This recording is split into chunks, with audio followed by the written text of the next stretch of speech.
So we've all seen the Reddit posts, the tweets, the videos, my own included, about the Tal Shiar Adapted Battlecruiser being included in the 14th anniversary bundle. Needless to say, a lot of people aren't happy about it. But I'm sure there are plenty of you who are wondering why people are so up in arms about this, so let's talk about that.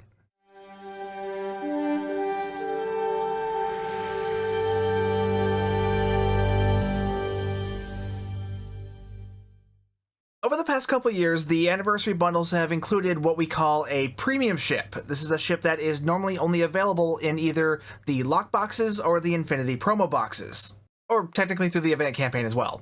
But under those means, these premium ships are only available as single character unlocks, whereas if they're bought through the bundle, then they are unlocked on your entire account, much like a Mud's Market bundle. This started 2 years ago with the 12th anniversary bundle, which made some changes in comparison to the previous 2 anniversary bundles, which were always legendary bundles. But with the 12th anniversary bundle, the new main ships were all included as C-store ships, and to incentivize you to buy the bundle, they threw in a premium ship that would normally only be available in the lockboxes. In that case, it was the Mirror Angle Strikewing Escort.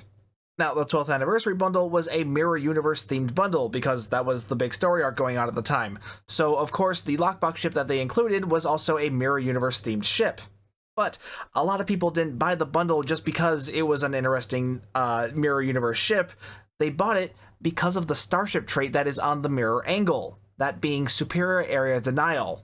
Superior Area Denial is a highly sought-after starship trait for carrier builds and really anything with a hangar bay due to its ability to give hangar pets the ability to use Fire at Will and Scatter Volley at the same time, just by triggering your own Fire at Will or Scatter Volley on your own ship. It's also highly valuable for tank builds because of the damage resistance debuff it can give during Fire at Will. So this was a meta starship trait for multiple build types that was only available on a starship that was normally a single character unlock.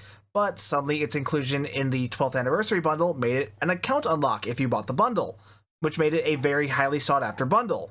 They did the same thing for the 13th bundle. This was also a Mirror Universe bundle, but for this one, it had a bit of a rockier start because with this one, they originally included as the premium ship for the bundle, the Mirror Crossfield, which was not taken too well.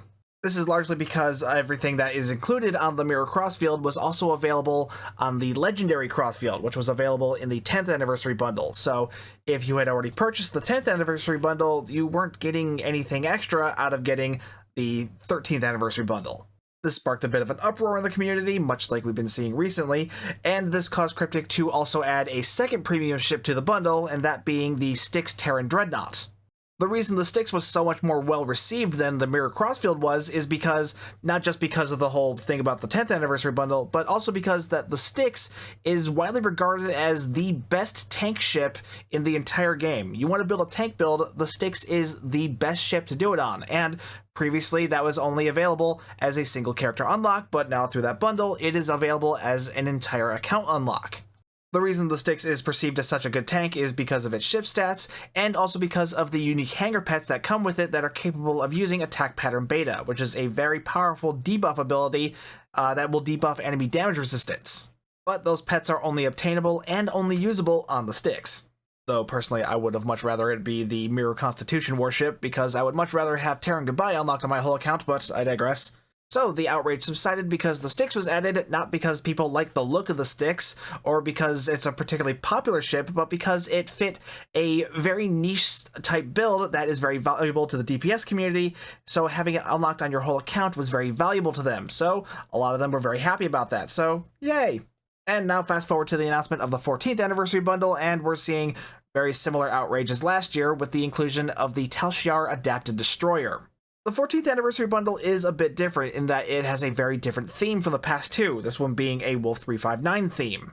So I'm guessing that the reason that this ship was selected was because of the Borg connection. The Tal Shiar Adapted Destroyers are technically adapted from Borg technology in terms of lore, so because, you know, Wolf 359, Borg, you know, we got a ship that's modified with Borg technology, there you go, there's your theme, that's thrown in there, but everyone hates the Tal Shiar Adapted Destroyer, at least if you look at Twitter or Reddit, and the reason why is that it's not because, you know, everyone wanted the Parliament instead, which thematically would have made more sense given that the Parliament was included at Wolf 359, but the big reason everyone is so upset about it is because of just the lackluster inclusions that come with the adapted battlecruiser. A lot of the community didn't view the premium ships included in the past two bundles as just ordinary lockbox or promo ships. They were viewed as quality of life improvements by making them account unlocks, because they had very specific purposes that were very valuable to certain players for certain builds, and being able to have those unlocked on your whole account was very convenient. But the Tal Shiar Adapted Destroyer doesn't offer anything for any sort of build type. Its console could be decent for a torpedo build, but I mean, I just watched Spencer do a video testing this console the other day, and its damage output was noticeably lower than most other torpedo consoles commonly used on torpedo builds, several of which are from the C-Store. Not that you could even use the console on a torpedo build, because that console is still restricted to the Tal Shiar Adapted ships. The Starship trait is clearly meant to be focused to EPG builds and control builds, but again, still offers very little benefit due to the restrictions on what activates it. So again, definitely something that falls far away from the meta for that build type. And as for the ship itself, I mean, just judging by its own stats, they're rather mediocre and dated in comparison to a lot of ships that have been released over the past couple years. In fact, one of the closest comparisons you can make to that ship is another ship that was released last year in last year's anniversary bundle, the Hydra.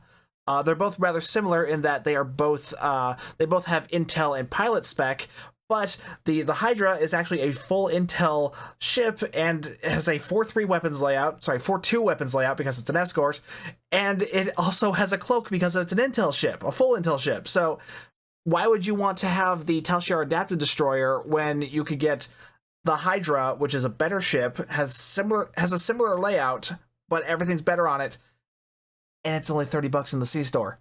That's what the big uproar is about here. There is no quality of life improvement by getting the Tal Shiar Adapted Battlecruiser unlocked on your whole account. Unlike with the other two bundles, you can get Superior Area Denial unlocked on your whole account with the 12th Anniversary bundle, or you can get the Styx unlocked, which is like one of the best tanks in the game, unlocked if you have the 13th bundle. But no one cares about the Tal Shiar Adapted Battlecruiser because it doesn't offer anything that you'd want to have unlocked on your whole account. And honestly, as much as I hate to say it, because I do actually kind of like this ship, the Parliament doesn't really either. Its Starship trait has little value, its console has some uses, but again, it's not something that's in any sort of meta crowd for any build type, and the ship itself, well, I mean, it's pretty, but beyond that, its stats have actually been considered to be pretty underwhelming, and in fact, because of its seating, it's widely regarded as one of the worst Miracle Worker cruisers in the game.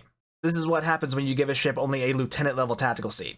So even if Cryptic does bend to the pressure of the community and add another premium ship to the bundle like they did last year, if it's going to be the Parliament, I still feel like people are still going to be up in arms about this. Again, as much as I would like the ship to be the Parliament, that's not going to satisfy a lot of players because there's no quality of life enhancement by having those ships unlocked on your whole account. Honestly, I feel like the big problem here is Cryptic's big obsession with all of these bundles having to be so strictly thematic based. Instead of, actually researching what players actually want to buy and what they would actually want to have unlocked on their whole account, we run into things like this. I mean, we see it in the Muds bundles all the time. Every once in a while a bundle comes out, it's got a really good promo ship in it that would be really nice to have unlocked on your whole account. But in order to buy that one, you've also got, two other ones that are actually really not appealing at all, but you gotta buy all of them in order to get the one that you want. It's like cable package bundles. They always put that one channel that you want group with a bunch of others you don't care about, but you gotta buy the whole thing in order to get that one channel. I'm not really sure where I'm going with this at this point, but I guess the point I'm trying to make is that if you're going to be paying this kind of money for a bundle, because these bundles are not cheap, they are very expensive, so if we're going to be paying for these things, they gotta have some sort of incentive for them. The incentive for the past bundles has been the quality of life improvement of having those specific ships, those specific valuable ships that are very sought after for certain build types. Those were very nice to have, but without that incentive, then who cares about the bundle? What Cryptic needs to be doing is to be more mindful of what ships are of value to players, particularly the premium ships, because those are the ones that players are going to be after. Those are the ones that they are interested in. And if you want to incentivize people to buy these expensive bundles, those are the ships they should be looking at, because with this adapted destroyer thing, it looks like it was seemingly picked randomly out of a hat by someone who has no understanding of the game. I'm not saying that's what happened, I'm saying that's what it looks like.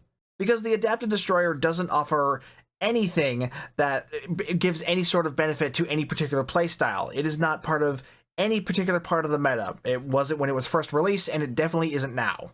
I don't really know where to go from here now.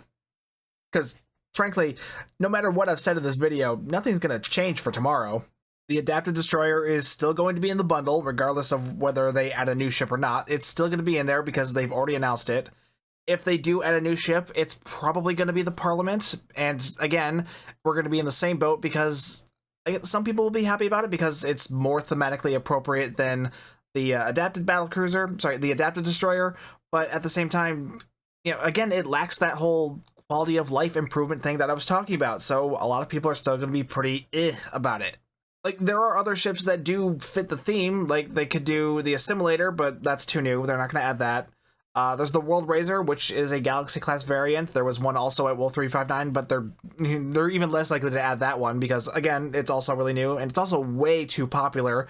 They don't want to take out the ships that are too popular from the lockboxes and make them account unlocks. Then, because you need that incentive to keep people buying master keys.